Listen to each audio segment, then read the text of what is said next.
Welcome, everyone. My name is Nadim Shehadi. I'm the executive director of the LAU New York Academic Center and the headquarters here. It's a great pleasure to welcome Mohammed Alyahya. Mohammed is the editor-in-chief of Arabiya English, which is published, which is a Saudi newspaper published in English out of Dubai and Riyadh. And it's digital mainly, and it's one of the largest pan-Arab free-to-air publication network. He's been involved with many think tanks like the Gulf Research Center, like the Atlantic Council, like RUSI in London. Seen him many times at Chatham House too, and he's written widely in places like, in the Financial Times, the New York Times, in the Telegraph, the Guardian, Newsweek, everywhere, and been on a commentator on BBC, CNN, CNBC, and others. And most importantly, we'll go back to this in a minute. He has a recent op-ed in the Independent about American policy in the region, which we'll go back to. But let's start on a positive note. Let's start with the recent Saudi proposal for a ceasefire in Yemen, and by His Royal Highness Prince Faisal bin Farhan, which came as I think it's a brilliant move yesterday. Tell us more about it. And how is it being received, and what changes? What does it change? Sure. Thank you, Nadim, for your invitation and for your very kind introduction. I think it's a positive move, but I think we should all be very, very cautious when assessing this move. It all depends on how the Houthis respond. It's worth noting that as of right now, the Houthis have not yet accepted the ceasefire agreement. It's the most generous ceasefire agreement offered by Saudi Arabia. I suspect that this is because they're yet to wait from Iran in terms of its orders in that regard.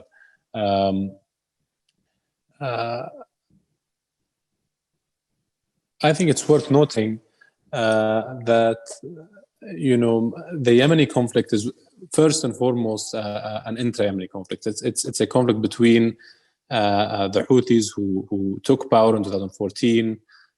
In September of 2014, marched on Sana'a and then set their sights on other parts of Yemen, and then the legitimate government backed by UN Resolution 2216. The entire idea that this is a Saudi-Houthi conflict is the gateway drug, if you like, to the idea that this is a Yemeni-Saudi conflict and not fundamentally a civil war where Iran is trying to use state weakness and state collapse in order to set up a foothold, in the same cookie-cutter fashion, if you like, that it uses this tactic in Iraq and in Lebanon, elsewhere in the region. It's state weakness that the Iranians use to spread their influence. So, the stars really have to align for this initiative, as commendable as it is to end the conflict in Yemen. First of all, the Houthis have to split from the Iranians. Should the Iranians say, you know what, no, we need to escalate, which is probably, I think, what they're going to say. And when that happens, to be able to achieve a sustainable political agreement in Yemen is also something that's going to prove to be very difficult. Let's not forget that after the execution of Ali Abdullah Saleh, which many scholars of Yemen point to Iran as the culprit for it, as Iranian orders are behind it.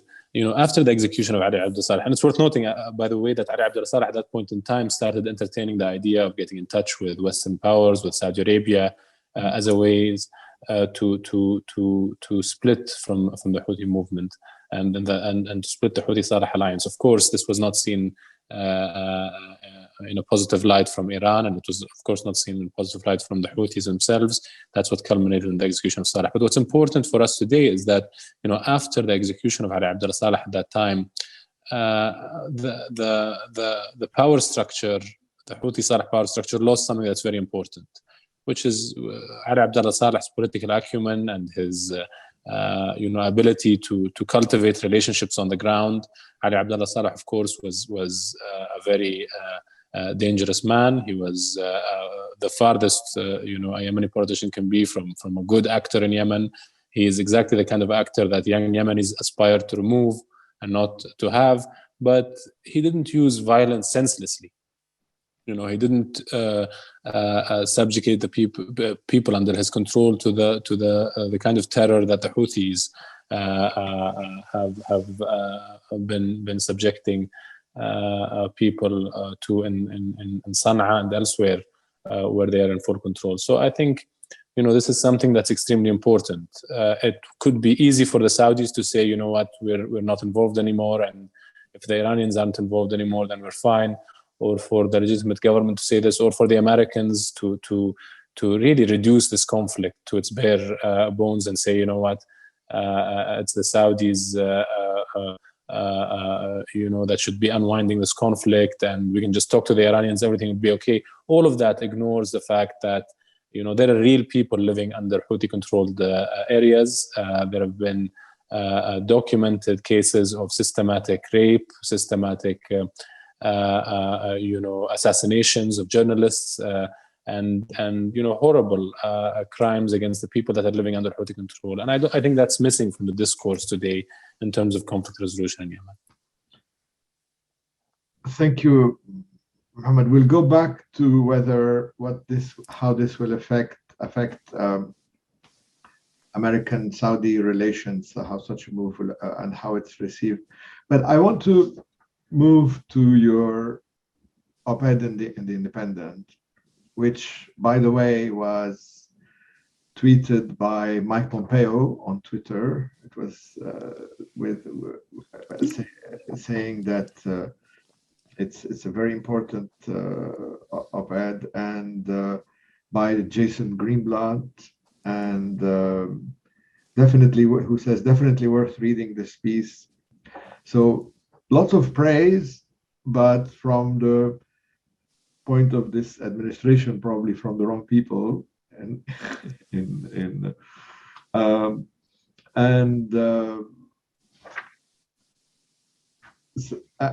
and it is a critical piece on the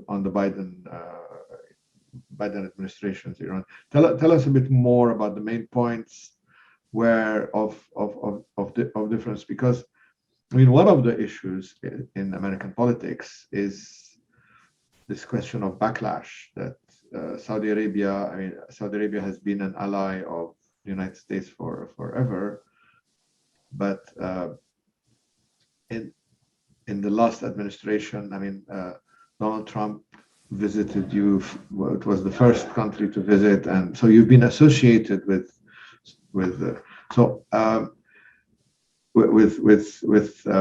Trump, which is why you may be getting some backlash. So let's start with what are the real issues before we go into American politics. So I think the main points of the article that you mentioned would be my answer essentially to your question of U.S.-Saudi relations.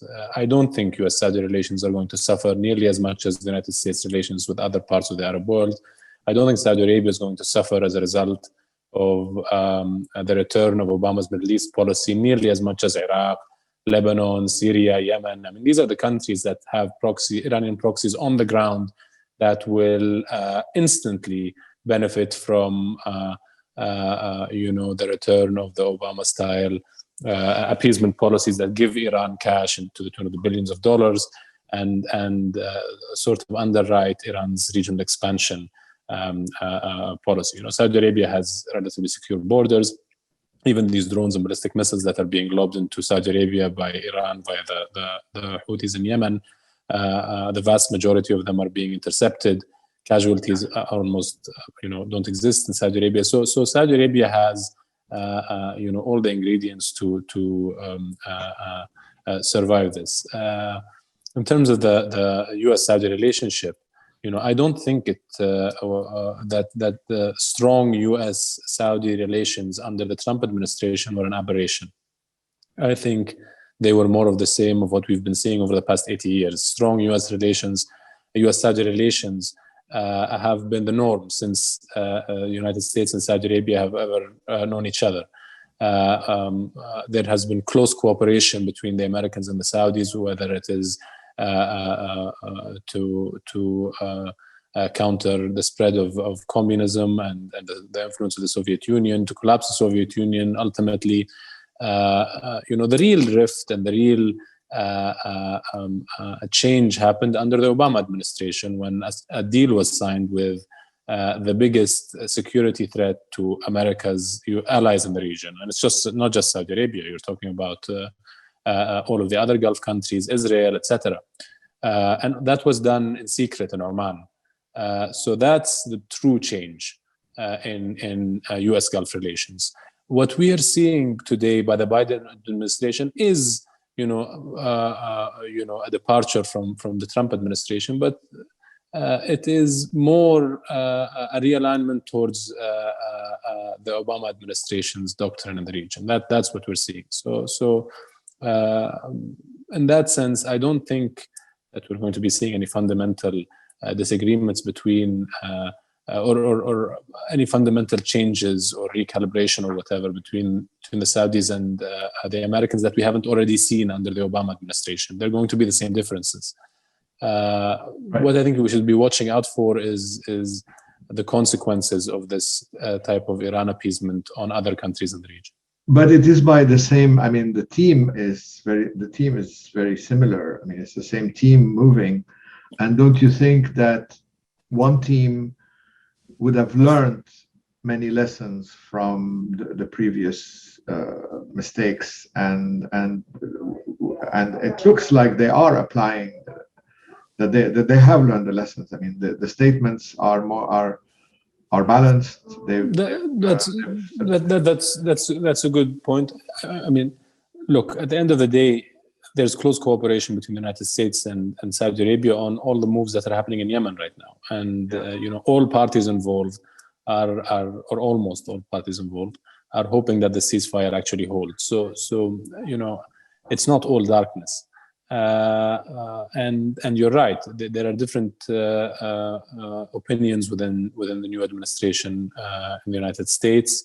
And it seems that there are vibrant debates on where policy should be heading. But I would say what it looks like so far, and I'm not somebody that's sitting in on these debates on the Saudi side or the United States side, is that it's a play-by-play, blow-by-blow repeat of the Obama administration. I speak to officials on both sides. What I hear is that you're not in the meetings, you don't know how the debates actually are unfolding, and my response to that is guilty as charged. I have no clue what's happening behind closed doors. Yeah. But from where I'm standing, if we look at the delisting of the Houthis is a foreign terrorist organization.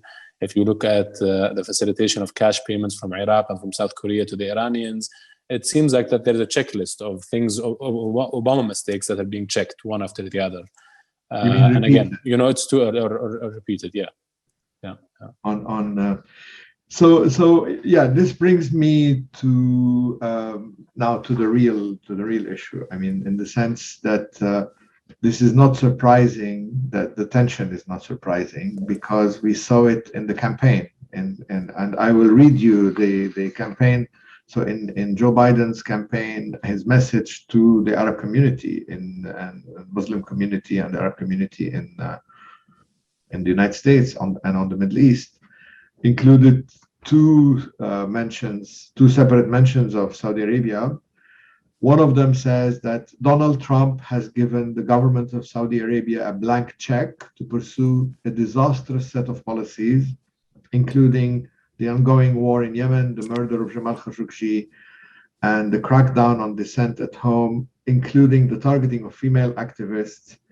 And Biden will review the US relations with the government of Saudi Arabia and end the support of the Saudi-led war in Yemen. And then there's another paragraph which says the Biden administration's relationship with the Middle Eastern states led by authoritarian leaders will take into greater consideration human rights and democratic principles.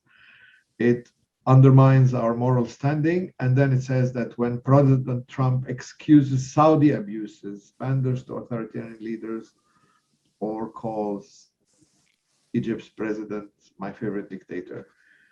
So you are mentioned as almost as a pariah state in this and in relation with Trump. So it is so obvious to me that this is part of the a kind of a backlash, or what the Americans call flip-flop. Yeah. I mean, a large element in this is that, without fail, every single U.S. president, almost, I mean, at least from the 50s or 60s until today, has had harsh things to say about Saudi Arabia, and then went on to complete a full U-turn, probably from the 60s or 70s, not from before that, and then completed a U-turn. Donald Trump wasn't any different. When he was campaigning, he had harsh things to say about Saudi Arabia. His U-turn was a little bit more dramatic. But the same thing we saw with this current administration. I think the main difference here is that to make the case for rapprochement with Iran, to make the case for the JCPOA, and this is something you and I have spoken about for a while, there has to be a comparison between Saudi Arabia and Iran. That's why Saudi Arabia is dragged into any conversation on the security angle. It's like a beauty contest, exactly. So to absolve oneself of the guilt of reaching out to a regime like the Iranian regime, one has to say, but on the other side of the Gulf, the Saudis are equally as bad, and they do this bad thing and that bad thing. So this is something that's a mainstay of the Iran rapprochement / Iran appeasement crowd strategy. That's not new. That's something that's in fact very old. One member of the administration wrote a piece in Foreign Affairs where they argued that the way to appease the Saudis after the rapprochement to Iran is to allow them to go to war in Yemen. Now this is very important because if you look at this, first of all, it's an admission that the Saudis had to be appeased, so something was being done that required appeasement. Two, it's essentially admitting that the United States sacrificed Yemen in order to appease the Saudis, and that the Saudis were in Yemen for fun, or not for their own national security, not to try to prevent Iran from establishing a foothold in Sana'a and in Bab al-Mandeb, which is what the Saudis were doing, which is why there was Resolution 2216, which is why the legitimate government in Yemen can make its case anywhere in the world, and which is why Europe and the United States and many actors are very interested in preventing Bab al-Mandeb, which a huge amount of the world's energy passes through, from being taken over by the same group that very frequently threatens trade in Hormuz. So if you have the Strait of Hormuz and Bab al-Mandeb closed, that's a strategic disaster. None of that was the reason for the U.S. involvement or the U.S. support for Saudi Arabia's intervention, the Arab-led coalition's intervention in Yemen. None of it. It was just to appease Saudi Arabia after the JCPOA was signed with Iran. So that goes to tell you about the views of some of the policymakers within the administration. Now, if it were just these policymakers making policy in our region would be in for disaster. There are other people in the room. The question is, how are these conversations going to play out, and how much damage, if damage is going to be made, is going to happen in the next 3 or 4 years. But Iran is not the only. So there's Iran, there's Yemen, there's of course the murder of your friend Jamal Khashoggi, and our friend Jamal Khashoggi, and so these are the main points of points of clash. And I mean, when it comes to the JCPOA, it looks to me like the Biden administration is pursuing the same policy as Trump. It doesn't look very different. It's just in a different package, in a different way, because they are talking of I mean, Trump, in Trump's request for a revision of the JCPOA, he asked for three main things, which is the sunset clause, the ballistic missiles, and the regional influence. And we've seen statements by Foreign Secretary Blinken, by many others, that the JCPOA will not be resumed without these being considered. And actually, from what I understand, the statements from the Biden administration is that they're going to sign a JCPOA and then they'll figure out what they're going to do about the other issues and what they're calling a quote-unquote follow-up agreement. So I think that's a main departure from the 13 points that Pompeo made. You know, the Trump administration was there saying this is deficient nuclear agreement that will guarantee a bomb for the Iranians after the sunset clauses expire, and that's a nuclear problem with the agreement. But if you take it as a security agreement, it's a very faulty security agreement because you've got these other problems like ballistic missiles and regional problems. So you know, this is one of the main issues. The other part is it's very different than the Trump administration in that this administration is facilitating cash payments to the Iranians. And cash payments to the Iranians means a much-needed lifeline for their battered and you know, struggling and suffering militias in Iraq and Syria and Lebanon. You know, they have over 100 Shia militias across the region that don't exist without the resources that they need. They need US dollars and cash. You know, they can't exist in Iraqi dinar or use Iranian tuman. They need US dollars and cash. They need weapons. And they need morale. I mean, what we saw is that in one shot for Iraqi militias and Syrian militias, Qasem Soleimani and Abu Mahdi al-Muhandis was taken out amidst a very big pressure campaign. That's effective. You know, that was a very effective policy, and that, you know, if payments are drying up, and at the same time the chairman and the CEO of the enterprise are taken out at the same time, then you've lost the material fuel for the enterprise, and you've lost the ideological and you know, inspirational fuel for this enterprise. What we're seeing is that this fuel is being returned systematically, step by step, as a result of the policies of this current administration. And again, you know, we have to be very clear about this. This is not going to hurt the Saudis nearly as much as it's going to hurt the Iraqis, the Syrians, the Lebanese, and the Yemenis. You know, a strong Houthi movement is not going to mean systematic human rights violations against people living in Saudi Arabia, as much as it's going to mean, you know, a horrible living conditions for people living in Sana'a. It's not going to mean horrible living conditions for people living in Aden as much as it's going to mean horrible living conditions for people living in Sana'a. And then Iraq, it's going to make the new prime minister's job much more difficult than it already is. And I mean, we can discuss Syria and Lebanon later on. Yes, I mean, that's what I wanted to move to. I mean, the problems of the region, the Saudi position on the problems of the region. Some of it, like for example, the Abrahamic Accords, which with your allies, the UAE, and with Saudi's allies. I mean, you're not saying you're. I mean, the Abrahamic Accords is a positive step. Egypt is a negative one. Egypt, in a sense, I mean, you have an ally in Egypt, which is a liability, and an enemy in the region, which could be an asset. I mean, if I were looking at the region and the big countries, you know, the countries of 70, 80 million in the region are Iran, Turkey, and Egypt, I would choose to ally with one of the ones that are an asset rather.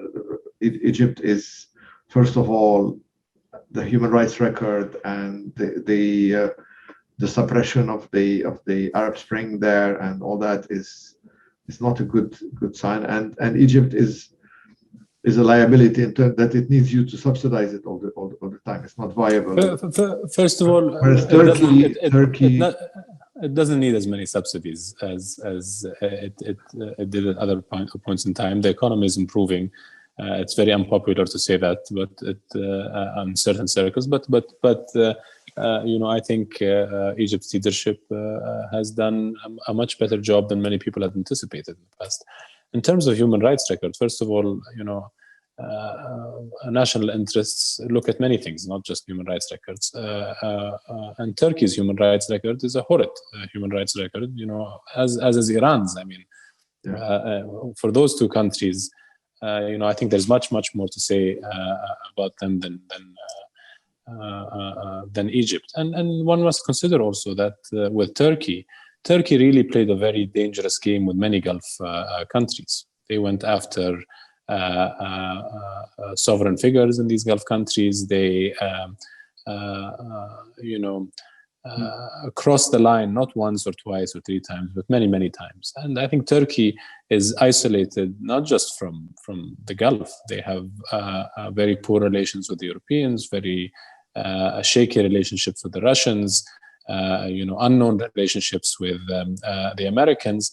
And it's worth noting that it is Turkey that's coming back to Egypt, which is an ally of the United Arab Emirates and Saudi Arabia, not the Egyptians trying to make a rapprochement with Turkey. The Turkish government has pressured all of the Muslim Brotherhood channels in that country to stop attacking Egypt and its allies, and not the other way around. So I think if you take it from the most realpolitik point of view, allying with Egypt was betting on the right horse. And it was 100% if you consider the way that Erdogan conducted his country's foreign policy over the past few years, but especially since the recent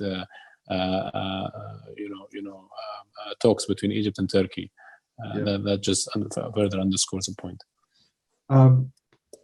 There's a very important point here, which is that Saudi Arabia, in the press, in the media, and the public image, is accused of promoting extremism all over the world and madrasas and spreading Wahhabism and all that sort of things. And then we find that Saudi Arabia and the UAE are the main opponents of political Islam in the region. You are more Islamophobic than anyone else. How do you balance this? I don't think Islamophobia is in any way. I'm just of course, to describe it, but it is the way that is used by members of the Muslim Brotherhood and Sahwa movement to smear any criticism of them and of their ways. You can't criticize the Muslim Brotherhood, otherwise you're an Islamophobe. Countries where they have where you see the heartland of Islam, the Arabian Gulf and Saudi Arabia, understand very well the distinction between Islam and the Muslim Brotherhood. Political Islam is an ideology that is built on anti-imperialism, anti-Westernism, that is less than 200 years old and is written by somebody called Sayyid Qutb, inspired by Hassan al-Banna. That's not Islam. That's Qutbism. There's a very big difference between the two. In Saudi Arabia, Islam is still the state religion. Islam is still a way of life in that country, but political Islam is what's being countered. In the past, Saudi Arabia was accused of supporting political Islam, and I think it's a little bit more complicated than that. And we've spoken about this a lot in 2014, 15, 16. Political Islam in the region was powerful.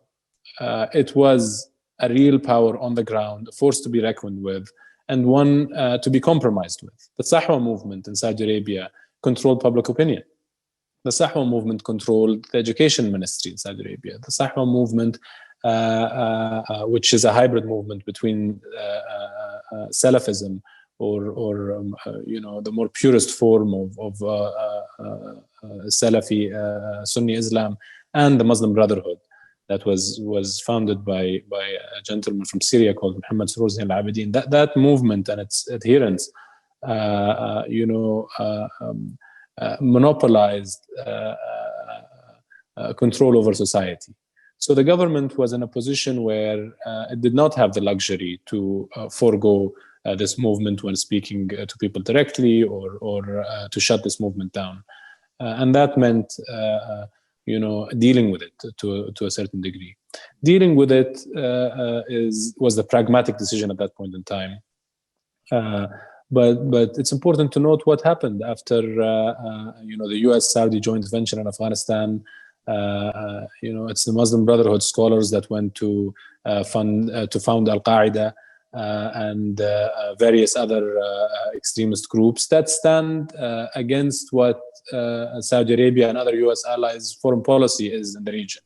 If you have a Muslim Islamist Muslim Brotherhood group that is that holds an ideology that's predicated on the idea of bringing down the West, of attacking the West, of blaming the West for all of the region's ills, and you have a country like Saudi Arabia where they've benefited to a large degree from their alliance with the United States, whether it's in terms of public health, of education, 200,000 students being sent to the United States for university. Clearly, Saudi Arabia has benefited from the relationship with the West and does not want to propagate an ideology that convinces people that there is a problem with the West. So the idea that there is a struggle between the Muslim Brotherhood ideology and between countries like Saudi Arabia and the UAE is a very natural problem to have from an ideological level, away from the counterterrorism aspect that we see here.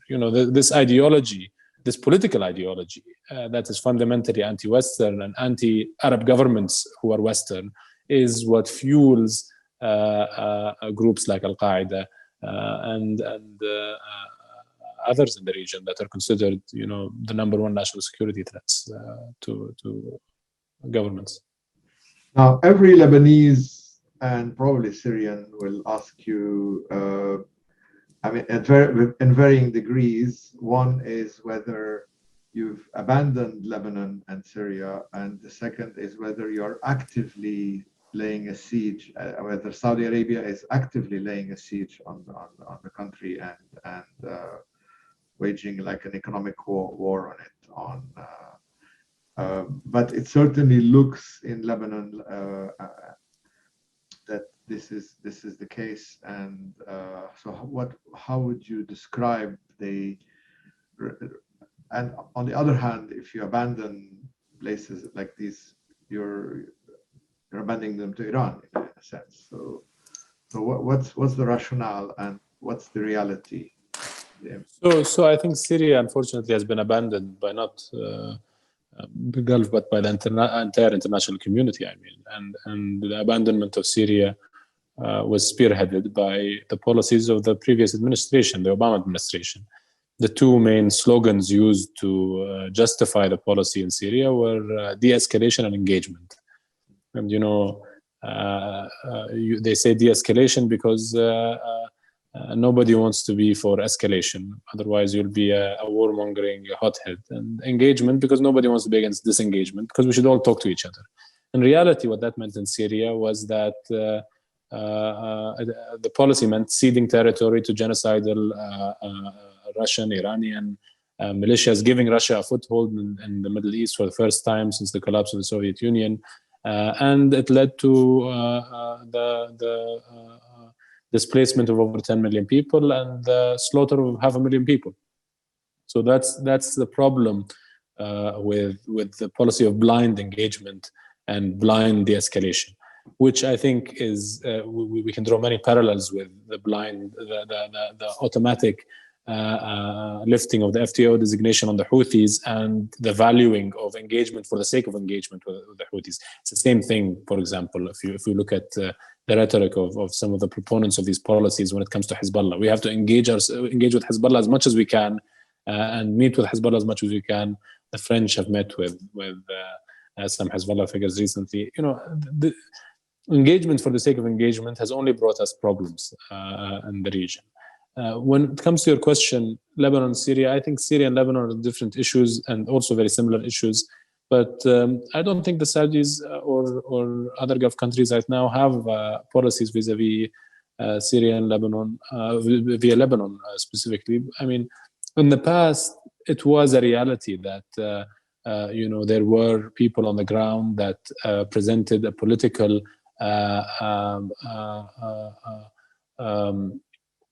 alternative roadblock to Hezbollah's domination of the ruling order in the country. I think many of those people have turned into important parts of that Hezbollah ruling order in the country that make it work. So it's the result of a reality in that country where Hezbollah is the dominant force, and because Hezbollah is the dominant force, Iran is the dominant force. So the consequence of this policy can't be to make Lebanon get closer to Iran, because I don't think it can get any more close to Iran. There's a corrupt ruling order, there's a corrupt ruling class in Lebanon, and their argument always has been to say, don't cut aid, give us aid, because that will mean we'll get closer to Iran and fund the Lebanese military and keep pumping money into the country. In the past, all that meant was that you got misappropriation, corruption, and in fact that led to Hezbollah exercising influence over the ruling order in the country even more. I think that's the rationale. And what about the Abrahamic Accords? I mean, can you see yourself abandoning part of the region and be having better relations with Israel than with it doesn't. How does it square? I think that the Saudis have been quite clear on this for a very long time, for many decades. They follow the lead of the legitimate representatives of the Palestinians when it comes to solving the Palestinian-Israeli issue, and they also tie the idea of normalizing with Israel to a resolution to the Palestinian issue. There's no reason for me to incline that they'll do anything otherwise anytime soon. But I don't know. That doesn't mean that there are no intersections of interests between Israel and Saudi Arabia. There are. The main threat from an Israeli national security perspective is Iranian militias that are in Syria, not of course Bashar al-Assad or his regime, but the Iranian militias that are there, and Hezbollah. Hezbollah also is in Yemen, aiding the Iranian advisors that are using Yemenis to prosecute Iran's regional expansion. So that is a reality that exists, and it's one that's worth mentioning. There's a very interesting question here, which leads me to which I wanted to ask you anyway about media in general. Where I'm starting to look. I think we should open it now to some questions on the floor and all. So someone is saying here that such a discussion should be moved to Clubhouse, which I think is an important question, because now you've been now for 2 years. How long have you been? 3 years now, almost. 2.5, almost 2.5. Or 2.5 years as editor-in-chief of one of the main media outlets, which is a Saudi outlet, and it's one of the many Saudi outlets supported, which is semi-official, and actually we're a pan-Arab outlet. Our focus is not Saudi Arabia, and we are completely unofficial. We have nothing to do with officialdom. Okay. Completely unofficial Saudi outlet. If we were official, I'd be in trouble every single day. I don't want to get you into trouble anywhere, but how do you see the media, the influence of the traditional media like newspaper, compared to all the social media like Twitter and Instagram and all that, and now Clubhouse, which is taking the region fire? I've been addicted to it and it's from the perspective of controlling the narrative, traditional media and TV were enough before, but now this is out of control. And what impact do you think it will have, and how do you see it? How is it affecting the? I mean, even our conversation here, someone is suggesting it should move to Clubhouse. I mean, I think the idea of controlling the narrative is a very antiquated, archaic idea. يعني it's dead along with the Soviet Union. مش شغلة إنه we're going to control the narrative, or anybody's really going to control the narrative, is a very old idea. That said, I think social media has changed the way that we consume news, 100%. Yeah. But I think today, much less than 2011 or 2010, at that time, the big debate was, will social media replace news? I think we have the answer today. It's not going to replace news. People still want to go to the news sources where they have certain expectations of the quality and the focus of the newspaper or the digital outlet or the television channel, the topics that they're covering. That's still extremely important, and that is reflected in the viewership of news organizations and the traffic for websites and subscriptions for newspapers. Based on the projections that we had in 2010, 2011, the popularity of these mediums should have tanked. On the contrary, it has gone up. And I think one of the reasons is information overload. We have so much information at our fingertips that it has made curators of that information even more valuable rather than even less valuable. So going to your favorite outlet and outsourcing the job of isolating neatly what people think is important is considered a very useful thing for people. So I promised you that we would stop after exactly 1 hour, and we have 15 minutes left. There are many questions on the chat, but there's a question that came to me on that a friend sent me, which is about the perception of Saudi Arabia inside and outside. I mean, mainly of the Crown Prince Mohammed bin Salman's reforms inside, and the view of Mohammed bin Salman that dominates the pariah view of Saudi Arabia, in the sense he's the target of that focus. How would you describe this? Is there a discrepancy, and what is there to explain on these two? Or look, there are two different Saudi Arabias. There's one Saudi Arabia that exists in the pages of the top newspapers in the United States and in Europe, and in that Saudi Arabia, the only issue is Yemen and the late Jamal Khashoggi, Allah yarhamu, and a couple of other stories that dominate the headlines. And important stories they're important stories, but girls put in jail and things. Yeah. They are 10% of or even much less of what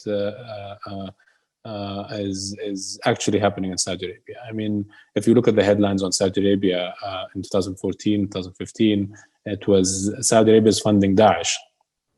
Yeah, which is extremely silly headline to have. Saudi Arabia is doing nothing of the sort. Saudi Arabia was one of the most important partners in the anti-ISIS coalition. There were jets flying from Saudi Arabia to kill ISIS members, but that never stopped the headlines from being exclusively on that issue. Was there much more happening in Saudi Arabia? 100% there was much more happening in Saudi Arabia. So the dramatic mismatch between what actually is happening in the country and what people choose to cover in terms of Saudi Arabia is not something that exists only in the past 2, 3 or 3 years or 4 years or 10 years or 20 years. It's been there for many, many decades. If you look at Time magazine, if you look at the New York Times, there's always an article saying, is the impending collapse of Saudi Arabia going to happen in the next 5 years, the next 10 years? It's never happened. When I say there's two Saudi Arabias, there's one that you read about, and then there's one that you learn about when you visit and when you speak to people there. I think it's important to consider how the reforms that we've seen over the past 5 years under Prince Mohammed bin Salman have affected the lives of young women, and that's when we'll understand why he enjoys such extreme popularity among young women. 5 years ago in Saudi Arabia, if you were a young woman, you couldn't apply for university without approval of your male guardian. This could be your older brother even, or your uncle if your father is not alive. You could not apply for a job without approval of your male guardian. You could not live alone, of course, without doing that.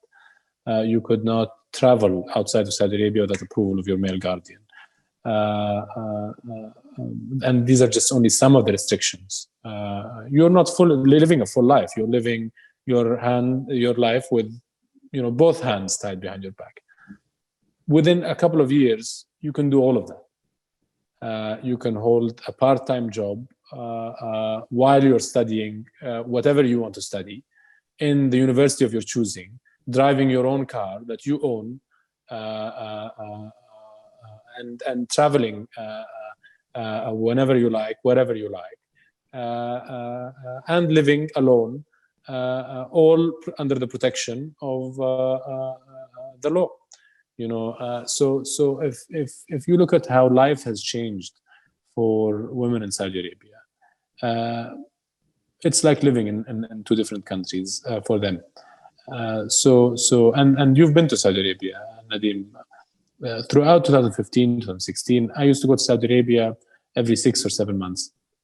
Every time I visit, I'm completely shocked at the changes that happen, whether they're men and women sitting casually in dining areas or in professional settings, and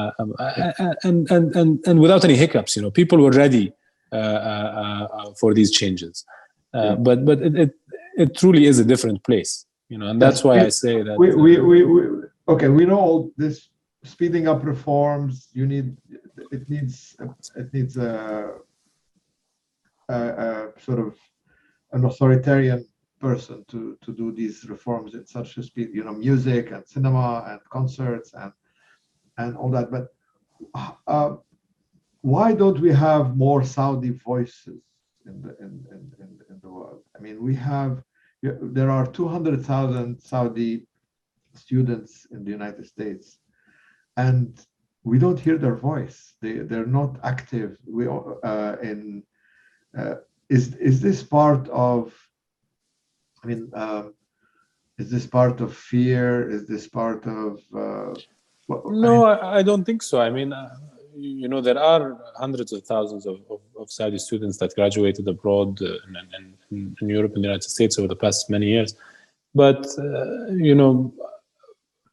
the majority of them are engineers, doctors, dentists, who are not within the field in fields that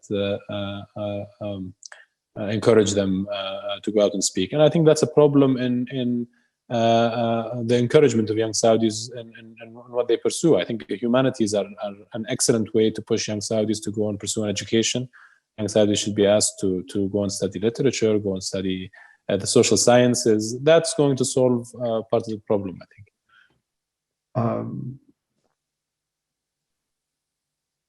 I was just thinking that that ophthalmologists and dentists don't shy away from politics in our region so much. Yeah, that's a good point, actually. Yes. But we've all seen what happens when they practice politics. I need Albert's help. Albert, are you still here? Yes. For questions. So can you filter some questions for us, because you're receiving them on lots of sources, from email, from we can start with just a couple of questions in the Q&A about Yemen. Jay Frem says, I'll just combine two questions. Previous Saudi leadership avoided war in Yemen. could the current war have been avoided and gone more towards a road of negotiation and bargaining with the Houthis rather than an expensive and devastating military operation? And Nadim Jawhari asks another question about Yemen. President Biden's removal of the sanctions on Houthis, which, yeah, I'm not sure about that, but was it a message to Iran or to Saudi? Okay, so for the first question, I think that's the reason that the Saudis were 6 months late in intervening, and that's one of the main criticisms of Saudi Arabia. So the Houthis took over Sana'a in September of 2014, and they marched and they set their sights on Aden and took over Yemen's air force in March of 2015. That lag from September to March is one of the reasons that the Houthis amassed so much power. So if the Arab coalition had been formed and responded to the legitimate government in Yemen in September rather than intervening in March, I think the war would have ended much quicker. But that's the reason they had to intervene militarily. The Houthis were in Ali Abdullah Saleh's Air Force's jets, and they were setting their sights on Aden, trying to take over the entire country with support and communication with Iran.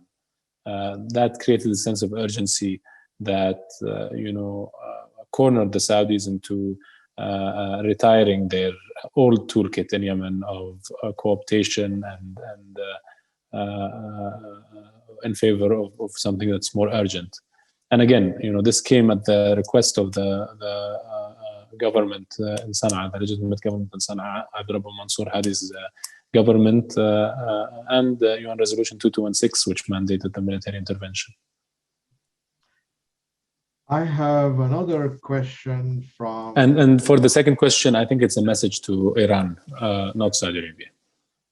Another question coming from to me on WhatsApp, saying that you sort of bundled all Lebanese politicians as having given up to Hezbollah, and someone is saying that it's actually the incident of Saad Hariri when he was kidnapped to Saudi Arabia by and forced to resign and all that has actually weakened him and threw him more in the lap of Hezbollah and weakened Saudi Arabia in the region. I think that's very, very, very silly. Why? I just think it's just a very silly thing to say. I mean,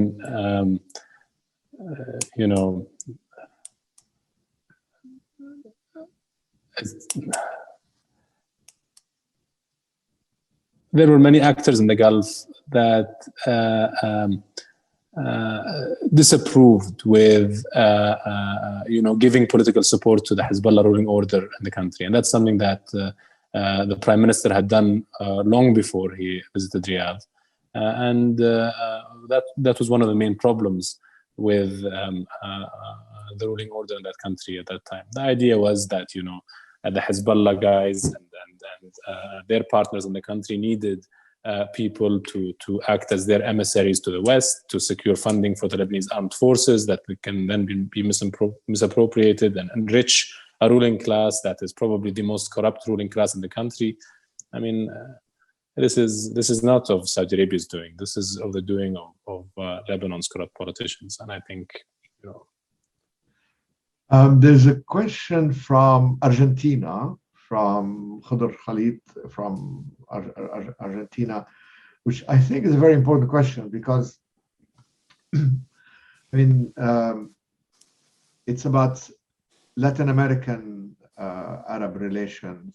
And before that, to give you just a bit of background, Arab countries were very much involved in Latin American politics and in supporting some groups and it was mainly the Arab nationalists like Saddam and Gaddafi and Assad and all that. And now these have disappeared. They're being replaced by Iran in the region. Is there a move? move to counter this in Latin America, or is there a view of because this is a global confrontation in a sense on how do you see Saudi Arabia or the UAE or the GCC playing a role on this? And the last question is also because we have like three more minutes. The future of the GCC, the Qatari Saudi rift that happened 3 years ago, and that has caused. How is this moving on, and will this cooperation help resolve issues in the region and give you a bigger role? I mean, I'll add one thing to this is that the Arab region has always been the recipient of policies. We have the big empires, they fight, and we are the recipients. But as the GCC as a whole can play a role as and change that, but not now and not while they're divided. So this is your last question, and because I know you have to leave. So for the GCC question, I think the proof is in the pudding. The main reason that there is disagreement between Qatar and GCC and its GCC allies or partners is its support for groups that were deemed by those allies and partners as deeply problematic and threatening to their national security. So we're talking about Jabhat al-Nusra in Syria, which is an Al-Qaeda affiliate, and the payments that went to Shia militias, the $50 million that was reportedly paid to Qasem Soleimani himself. All of that is, as bad as you can act in terms of their national security calculus. So it seems that this current rapprochement and the rift that happened also caused commendable changes in the way that Qatar acted the same way. It seems that today that there is an agreement, that there is more alignment between the actors that are involved, and a unified policy will succeed only insofar as there actually is a unified outlook on the region. The reason there was a rift in the past is because of these, extreme differences in outlook. Yeah. If those gaps are bridged, I see no reason for there to be more cooperation. And again, this is still young, the rapprochement, and we'll see how it unfolds. In terms of what's the other question? Well, for South America. South America, yeah. That's a very good question, and you are right in assuming that I don't know much about it. Saudi Arabia has good relations with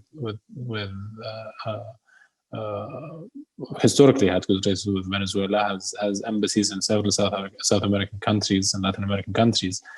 But yeah, I'm probably not the person to answer this question.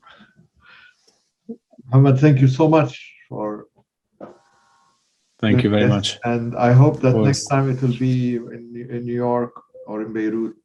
Sure. There was one more question that I saw in the chat. Of questions. Yes. Yeah. Which one? About, it says, even though Mohammed Alyahya claims the Saudis were fighting ISIS, all established Islamic courts in Syria were run by Saudis. So while maybe the Saudi government was opposing ISIS, Saudi's population were actively a part of ISIS.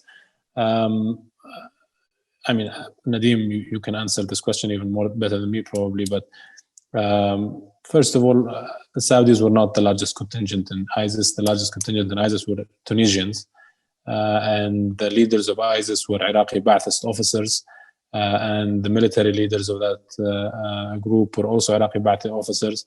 ISIS used Salafi ideology as much as it can, and there were Salafi scholars in Saudi Arabia much more than there were in Iraq, purely because of the Ba'ath and how it cracked down on them. But the Ba'ath never stopped Ba'athist officers themselves from constituting the military leadership of ISIS. So it's very complicated in that sense. The idea that it was Saudi ideology or Saudi citizens that were fueling ISIS, I think, is a very wrong idea. If you were to blame anyone for ISIS, I think an Iraqi Ba'ath wins the prize. That's you. it. Thank you very All much. right, thanks, and hope to see you soon. Thank you so much for joining us. Thank you.